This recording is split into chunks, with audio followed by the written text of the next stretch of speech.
Class 10 maths में 80% marks सिर्फ 20% topic से ही लाए जा सकते हैं। बट आपको तो पता ही नहीं चल पाता कि भाई ये 20% टॉपिक हैं कौन से। फिर होता क्या है, आप वो 20% टॉपिक कभी पढ़ ही नहीं पाते बल्कि पूरी बुक लगाने चले जाते हो, जिससे आप 80% मार्क्स छोड़ो 50% पर ही लटक जाते हो। बट अब आपको टेंशन लेने की कोई नीड नहीं है। आपको बस इतना करना है कि आपको बस पेन और कॉपी लेकर के बैठना है और आपको सिर्फ नोट करते जाना है जो भी मैं बताने वाला हूँ, और इसके बाद आप चले जाना अपने बोर्ड एग्जाम देने। ये मेरी गारंटी कि आप अपने बोर्ड एग्जाम में कहर मचा के आ रहे होगे सिर्फ इन्हीं टॉपिक्स को करके। देखो यार, सबसे पहले मैं आपको बताऊंगा 5 बोर्ड क्रैकर हैक्स। इन 5 हैक्स के थ्रू आप अपने बोर्ड एग्जाम को इजीली हैक कर सकते हो। अगर आपने इन 5 बोर्ड क्रैकर हैक्स को मिस कर दिया तो आप अपने एग्जाम में फेल भी हो सकते हो। तो भैया फर्जी का रिस्क तो लेना ही नहीं है। सेकेंडली आपको बताऊंगा हाई वेटेज चैप्टर लिस्ट का सीक्वेंस, जिसे आपको प्यार से फॉलो करना है। फिर वीडियो का सबसे इंपॉर्टेंट पार्ट आएगा 20% topics which will give you 80% marks. यार ये तो बिल्कुल वैसा ही है कि 100 पेजेस की बुक आपको बस 20 पेजेस ही पढ़ने और आपको मार्क्स मिल रहे होंगे 80। है कि नहीं बिंदास deal. Welcome to Satyam Gupta class 9th and 10th। आप बस वीडियो को लाइक करके कुछ भी प्यारा सा कमेंट कर दो और कमेंट बॉक्स को साइड करके वीडियो को हाइप भी कर दो। Let's start the video. मेरे नन्हे मुन्ने छोटे भाई बहन, सबसे पहले बात करते हैं 5 बोर्ड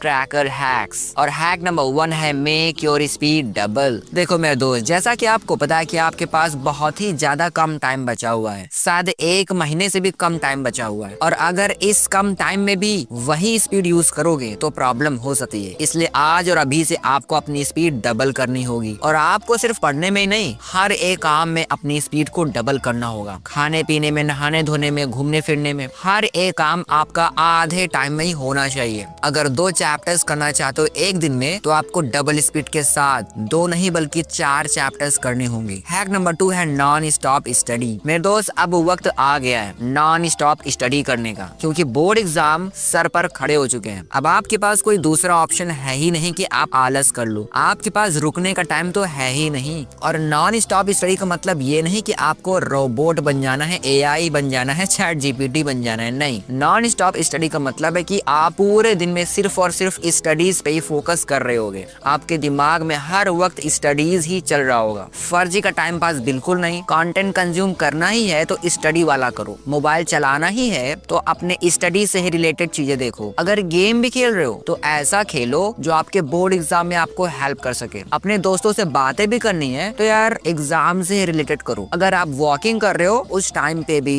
आपके दिमाग में ये सब चलना चाहिए कि भाई आज क्या क्या हुआ है, क्या क्या करना बाकी है। यार बोर्ड एग्जाम एक तरह का युद्ध है, और इस युद्ध में आप सेनापति हो। इस युद्ध को लीड कर रहे हो आप खुद, इसलिए आपको नॉन स्टॉप स्टडी करनी ही होगी। लेकिन भैया नॉन स्टॉप स्टडी करने के लिए तो हमें बहुत सारा एनर्जी चाहिए होगा। इतना एनर्जी तो हमारे पास है ही नहीं। मेरे दोस्त चिंता मत करो, आपकी एनर्जी को ही बूस्ट करने के लिए मैं पॉइंट नंबर 3 लेकर के आया हूँ, 1 आवर एनर्जी बूस्टर। देखो दोस्त, अभी आपको अपनी लाइफ का बेस्ट क्वालिटी स्टडी प्रोड्यूस करना होगा। उसके लिए आपको एनर्जी चाहिए होगी, और वो एनर्जी आपको मिलेगी एनर्जी बूस्टर से। बहुत सारे स्टूडेंट्स ये कहते हैं कि भैया हम 1 घंटे की स्टडीज में बहुत थक जाते हैं, ऑटोमेटिक हमारा ब्रेक बहुत ही लंबा हो जाता है क्योंकि हमें रिकवरी में टाइम लगता है। जब हम 2 घंटे की स्टडी करते हैं तो हमें 2 घंटे का ब्रेक चाहिए होता है, क्योंकि 2 घंटे की पढ़ाई में हमारा सारा एनर्जी खत्म हो जाता है और रिकवरी में हमें 2 घंटे लग जाते हैं। यार ऐसा इसलिए होता है क्योंकि आपके अंदर एनर्जी नहीं है, और मैं आपको जल्दी से बताता हूँ कि आपको एनर्जी बूस्ट करनी कैसे है। इसको मैं अपने एग्जाम्पल से आपको बताऊंगा। देखो यार, जैसा कि आपको पता है कि इस टाइम पे बोर्ड एग्जाम आने वाले हैं, और मैंने आपको पहले ही बता दिया कि मैं कंसिस्टेंट क्वालिटी वीडियोस लाने वाला हूँ, जिसके लिए मुझे दिन भर काम करना पड़ रहा है। और मैं भी आपकी तरह थक जाया करता था 1 घंटे 2 घंटे काम करके, लेकिन फिर मैंने 1 आवर का एनर्जी बूस्ट टेक्निक को अपनाया। इसमें मैं 2 बजे से लेकर 3 बजे तक अपनी एनर्जी को बूस्ट करता हूँ with the help of exercise. Yes, और इस पॉइंट का कोई मतलब नहीं अगर आपके पास एक फिक्स्ड टाइम नहीं है। दोस्त, मैं अपने लिए एक फिक्स टाइम तैयार किया हूँ, दोपहर 2 बजे से लेकर 3 बजे तक। आप भी 2 से 3 के बीच में एनर्जी बूस्टर का टाइम रख सकते हो। अगर आपके लिए पॉसिबल नहीं है 2 से 3 के बीच में, तो फिर आप दूसरा स्लॉट भी रख लो, लेकिन 1 घंटे का स्लॉट कंपलसरी है। और यार ऐसा आप बिल्कुल मत सोचना कि भैया अगर मैं 1 घंटा यहाँ पर लगाऊंगा तो मेरा 1 घंटा वेस्ट हो जाएगा। यार यकीन करके देखो, अगर आपने 1 घंटा लगा दिया 2 से 3 के बीच में, या फिर किसी भी टाइम में 1 घंटे में क्या क्या करना मैं आपको बताऊंगा। लेकिन अगर आपने 1 घंटा लगा दिया तो ये 1 घंटा आपको 4 घंटे का बोनस दे करके जाएगा। सिर्फ 1 घंटा देने से आपकी बॉडी 4 घंटे का काम बोनस में करना स्टार्ट कर देगी। अगर आप दिन में 2 घंटे की पढ़ाई कर पा रहे थे तो अब 4 घंटे एक्स्ट्रा यानी 6 घंटे की पढ़ाई कर पाओगे। अगर आप 4 घंटे की पढ़ाई कर रहे थे तो भैया 4 घंटा और यानी कि 8 घंटा की पढ़ाई आराम से आप कर सकते हो। अगर आप 5 घंटे पढ़ रहे थे तो 9 घंटे पढ़ना स्टार्ट कर दोगे, अगर सिर्फ 1 घंटा सही से दे दिया नॉन स्टॉप। लेकिन भैया हम इस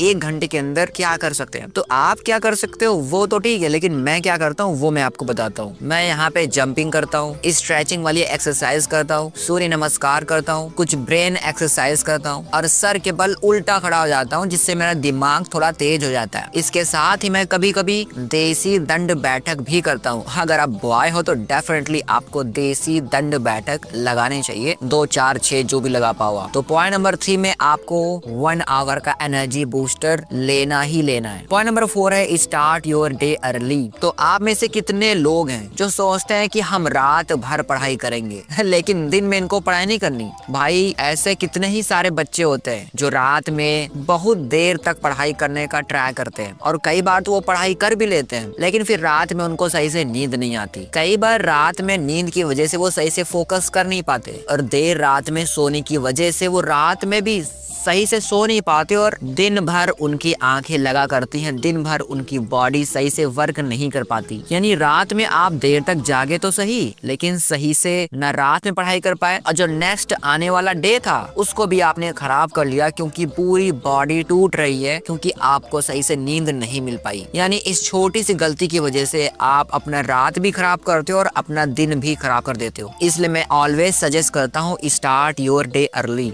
आप ट्राई करो 11 बजे तक सो जाओ, क्योंकि मैं तो 11 बजे तक सो जाता हूँ, और सुबह 6 बजे तक जरूर उठ जाओ, क्योंकि अगर 6 बजे आप उठ जाते हो तो 2 घंटे बाद यानी 8 बजे तक तो आप आराम से पढ़ाई करने बैठ सकते हो और 8 बजे से लेके 11-12 बजे तक आप पहला स्लॉट लगा सकते हो पढ़ाई का। आप अपनी पढ़ाई जितनी जल्दी स्टार्ट करोगे उतना ही बेहतर होगा, उतना ही टेंशन आधा हो जाएगा। अगर आपने 50% की पढ़ाई सुबह टाइम में और आफ्टरनून टाइम में ही कर ली तो आपका पूरा दिन एकदम लाइट हो जाएगा, मजा आ जाएगा। लेकिन अगर आपने मॉर्निंग में आफ्टरनून में सही से पढ़ाई नहीं की तो बहुत ज्यादा प्रेशर आ जाता है इवनिंग और नाइट में। तो पॉइंट नंबर 4 को सही से समझो, स्टार्ट योर डे अर्ली। बहुत ही जल्दी आपको अपना डे स्टार्ट करना है, अपनी पढ़ाई स्टार्ट करनी है। और पॉइंट नंबर 5 है do only 20% topic to fix 80% marks. आपको अपने दिन को जल्दी स्टार्ट करके सब कुछ नहीं पढ़ना, सिर्फ 20% पढ़ना है और वही 20% टॉपिक्स आपको 80% मार्क्स दे करके जाएंगे। लेकिन भैया वो कौन से 20% टॉपिक्स है जो हमें पढ़ने हैं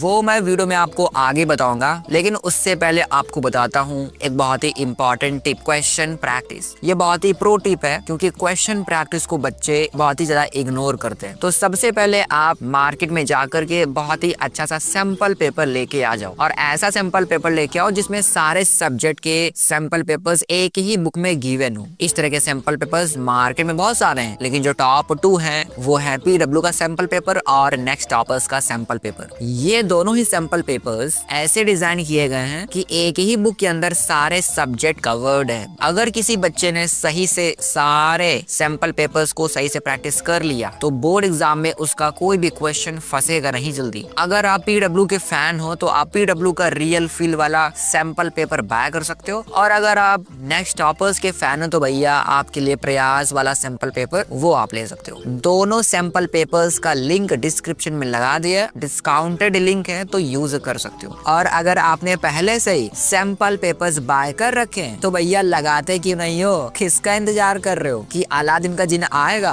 और आपका हाथ पकड़ के सैंपल पेपर्स करवाएगा और आपके मार्क्स को इम्प्रूव करेगा? ऐसा तो भैया कभी नहीं होने वाला, इसलिए किसी का इंतजार मत करो। क्या कहा, सिलेबस नहीं हुआ? अरे यार सिलेबस के भरोसे मत रहो, 100% सिलेबस शायद ही किसी का होता है। आप आज और अभी से सैंपल पेपर्स को भी लगाना शुरू करो, भले ही एक पेज एक क्वेश्चन करो, लेकिन सैंपल पेपर आपका आज और अभी से यूज होना शुरू हो जाना चाहिए। और आपको सबसे ज्यादा फोकस करना है हाई वेटेड टॉपिक्स के ऊपर। लेकिन भैया वो होगा कैसे? हमें तो पता ही नहीं है कि कौन सा चैप्टर सबसे पहले करना है और कौन सा चैप्टर सबसे लास्ट में करना है। तो यार इसी प्रॉब्लम को तो सॉल्व करने के लिए मैंने पॉइंट नंबर 2 बनाया है हाई वेटेज चैप्टर लिस्ट का सीक्वेंस। और ये सीक्वेंस आपको ये बताएगा कि कौन सा चैप्टर आपको सबसे पहले करना है और कौन सा चैप्टर सबसे लास्ट में करना है। और भैया इस लिस्ट में सब कुछ कवर है, priority, unit name, total marks, effort level, सब कुछ। तो प्रायोरिटी नंबर 1 रहेगा अलजेब्रा, जिसके अंदर चैप्टर्स आते हैं चैप्टर 2, चैप्टर 3, 4 एंड 5। और ये सारे चैप्टर्स आपको 20 मार्क्स देकर के जाते हैं। एफर्ट लेवल काफी हाई है और यहाँ पर आपको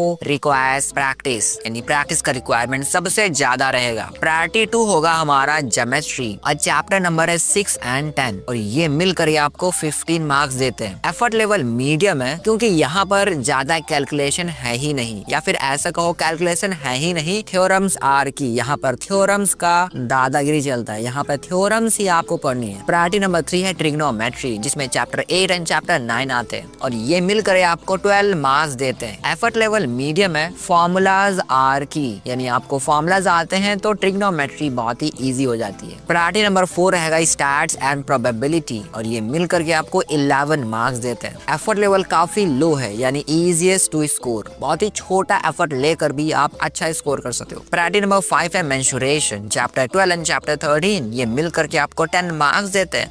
एफर्ट लेवल मीडियम है क्योंकि डिफिकल्टी ज्यादा कुछ होती नहीं है, यहाँ पे ज्यादा दिमाग नहीं लगाना, बट भैया कैलकुलेशन बेस्ड होता है, बहुत सारा एरर होता है कैलकुलेशन के अंदर, खासकर मेंसुरेशन में, तो इस बात का ध्यान रखना। कैलकुलेशन बहुत ही अच्छा होना चाहिए आपका। बहुत सारे बच्चे तो 3.14 इंटू सम नंबर, छोटा सा मल्टीप्लीकेशन में ही मिस्टेक कर देते हैं, तो वो सब बिल्कुल मत करना। और प्रायोरिटी नंबर 6 रहेगा number system and coordinate geometry और ये मिलकर के आपको 12 मार्क्स देते हैं। एफर्ट लेवल काफी लो है क्योंकि भैया डायरेक्ट फार्मूलाज यहाँ पे आपके पास होते हैं। एग्जाम्पल के तौर पे कोऑर्डिनेट ज्योमेट्री ले लो, distance formula, mid point formula, ये सब डायरेक्ट फार्मूलाज बेस्ड क्वेश्चन तो है, फार्मूला लगाओ आंसर पाओ। अब बात करते हैं भैया point number 3, 20% topics which will give you 80% marks. और जैसा कि मैंने आपको पहले ही बताया है कि अलजेब्रा सबसे पहले आपको उठाना है और इसका चैप्टर 1 है पॉलिनोमियल्स। और पॉलिनोमियल्स के अंदर सिर्फ आपको एक टॉपिक बहुत ही स्ट्रॉन्ग कर लेना है, relation between zeros and coefficient. आपको याद है sum of roots, product of roots, minus b by a, c by a, हाँ वही वाले क्वेश्चन सबसे ज्यादा आते हैं, alpha plus beta, alpha into beta, ये सब। और भैया पॉलिनोमियल्स के अंदर से कुछ इस तरह के क्वेश्चन आपको देखने को मिलेंगे। मैंने ट्राई किया है कि आपको मैं इस टॉपिक से रिलेटेड एक क्वेश्चन दिखा दूं एनसीईआरटी से, ताकि आपको पूरी तरह से आइडिया लग जाए कि किस तरह के क्वेश्चंस पे आपको सबसे ज्यादा फोकस करना है। तो ये क्वेश्चन है पॉलिनोमियल से।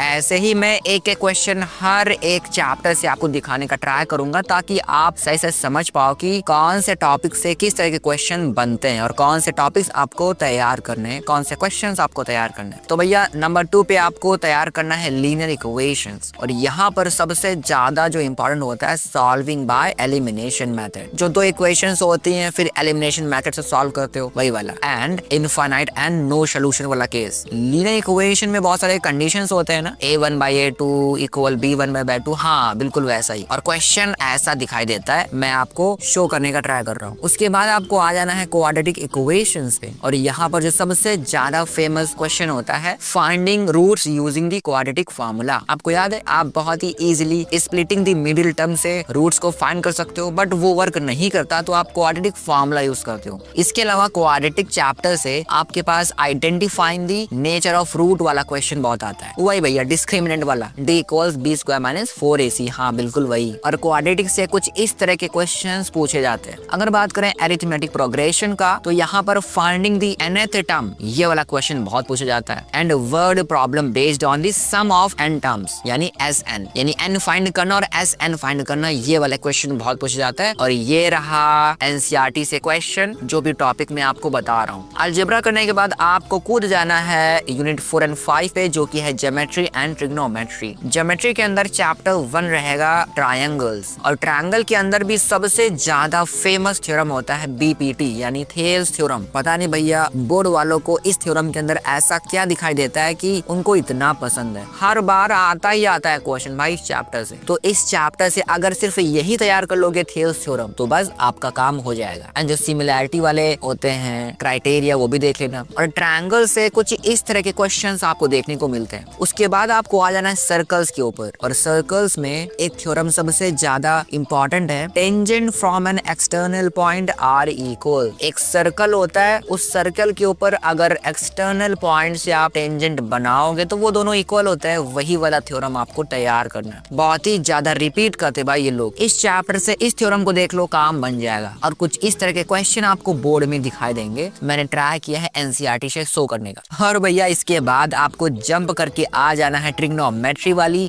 यूनिट के ऊपर, जो कि है इंट्रोडक्शन टू ट्रिग्नोमेट्री। और यहाँ पर सबसे पहले आपको तैयार कर लेना है टेबल ऑफ वैल्यूज, जो होता है ना साइन 30, कॉस 30, टैन 30, हाँ वही वाला, 0 degrees, 30 degrees, 45 degrees, 60 degrees, 90 degrees. इन वैल्यूज के अलावा आपको फॉर्मूलाज भी तैयार करने हैं, sine square cos square 1 plus tan square, वो वाले फॉर्मूलेस। इसके बाद आपको करना है एप्लीकेशन ऑफ ट्रिग्नोमेट्री यानी हाइट एंड डिस्टेंस। और यहाँ पर भैया 1 single 4 marker question is almost guaranteed on angle of elevation and depression. Yes, height and distance से एलिवेशन या डिप्रेशन एंगल से रिलेटेड 4 मार्कर क्वेश्चन गारंटी होता है भाई। और कुछ इस तरह का आपको क्वेश्चन दिखाई देगा इंट्रोडक्शन टू ट्रिग्नोमेट्री में, और इस तरह का दिखाई देगा हाइट एंड डिस्टेंस से। देखो भैया, अलजेब्रा, ज्योमेट्री एंड ट्रिग्नोमेट्री इतना कर लेने से आपने 60% पेपर फिनिश कर दिया है। अब बचा है सिर्फ 40%, और उसके लिए आपको आना है स्टैट्स एंड प्रोबेबिलिटी के ऊपर। और भैया स्टैट्स वाले चैप्टर में finding the missing frequency using mean and median, ये वाला क्वेश्चन बहुत ही फेमस होता है। आपको मिसिंग फ्रीक्वेंसी फाइंड करना है, और ऐसा क्वेश्चन दिखाई देता है इस टॉपिक से रिलेटेड, यही आपको तैयार करना है। घुमा फिरा के पूछा जा सकता है यह क्वेश्चन, तो सही से तैयार कर लेना। मिसिंग फ्रीक्वेंसी वाला अगेन से याद कर लो। अगर प्रोबेबिलिटी की बात करें तो भैया प्लेइंग कार्ड्स वाला, और एटलीस्ट और एट मोस्ट कॉइन टॉसेस, वो वाला क्वेश्चन। प्लेइंग कार्ड्स वाले और एट मोस्ट, एटलीस्ट, ये वाले क्वेश्चन कुछ ऐसे दिखा देते हैं, आप सही से देख लो, स्क्रीनशॉट ले सकते हो, नोट डाउन कर सकते हो, एक्टिव रिकॉल भी कर सकते हो, लेकिन भैया इग्नोर मत करना, ध्यान सही से देना। इसके बाद आपको आ जाना है मेंसुरेशन के ऊपर। और भैया मेंसुरेशन के ऊपर कूदने के बाद आपको चैप्टर उठाना है एरियाज रिलेटेड टू सर्कल्स। और सर्कल्स में किस किस तरह के एरियाज हो सकते हैं, तो भैया माइनर सेक्टर, मेजर सेक्टर, और माइनर सेगमेंट और मेजर सेगमेंट। ये सेक्टर और सेगमेंट वाले क्वेश्चन भैया बहुत ज्यादा पूछे जाते हैं, और कुछ इस तरह के क्वेश्चन ये दिखाई देते हैं। इसके बाद आपको आ जाना है सरफेस एरिया एंड वॉल्यूम्स के ऊपर। यहाँ पर सिर्फ और सिर्फ आपको फोकस करना है कॉम्बिनेशन ऑफ सॉलिड्स।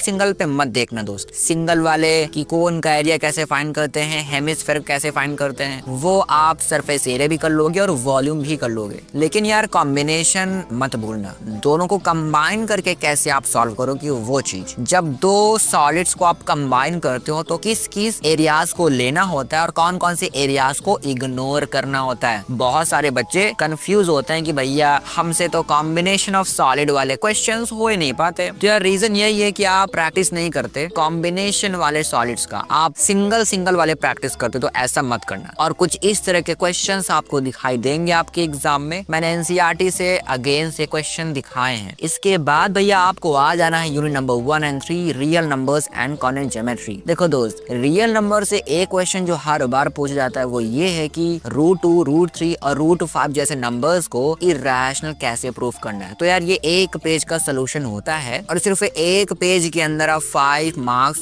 फिक्स कर सकते हो। क्योंकि भाई अगर आपको समझ में नहीं आ रहा कि कैसे प्रूफ करते हैं तो रट ही लो भाई, लेकिन इस क्वेश्चन में एक भी स्टेप में गलती मत करना। ये क्वेश्चन अगर as it is board exam में उतारने में आप सक्सेसफुल हो गए तो समझो 5 मार्क्स पके। इसके बाद आपको करना है कोऑर्डिनेट ज्योमेट्री, और यहाँ पर सबसे ज्यादा इंपॉर्टेंट टॉपिक है सेक्शन फार्मूला। याद करो जरा, फाइंडिंग द रेशियो K:1, ये वाले क्वेश्चन जो आपने सॉल्व किए होते हैं। और एक और चीज है मिड पॉइंट फार्मूला। तो सेक्शन फार्मूला और मिड पॉइंट फार्मूला, ये दोनों फार्मूले बेस्ड क्वेश्चंस आते हैं। और रियल नंबर से कुछ ऐसे क्वेश्चंस आपको दिखाई देते हैं, और कोऑर्डिनेट ज्योमेट्री से कुछ इस तरह के क्वेश्चंस आपको दिखाई देते हैं। इस तरह के क्वेश्चंस को आपको बहुत अच्छे से प्रिपेयर करना है मेरे नन्हे मुन्ने छोटे भाई बहन। अब आपको कुछ नहीं करना, बस इन्हीं 20% टॉपिक को सही से देखना है और इजिली 80% मार्क्स स्कोर कर लेने हैं। लेकिन इस बात को याद रखना, इन 20% टॉपिक से रिलेटेड आपके पास कोई भी क्वेश्चन आता है तो वो छूटना नहीं चाहिए, ना ही गलत होना चाहिए। भर के प्रैक्टिस करोगे तभी ये चीज पॉसिबल हो सकती है। अगर आपने अभी तक कुछ भी पढ़ाई नहीं की है, फिर भी अगर आज और अभी से आप डबल स्पीड के साथ और जो मैंने हैक्स बताए हैं उनको फॉलो करते हुए 1 महीने तक पढ़ाई कर ली, तो आप अपने बोर्ड एग्जाम में आज और अभी से भी रैंक नंबर 1 ला सकते हो। क्योंकि दोस्त, रैंक 1 लाने वाला 12 महीने तक 12 12-12 घंटे पढ़ाई नहीं करता, बल्कि लास्ट के 1 मंथ में ही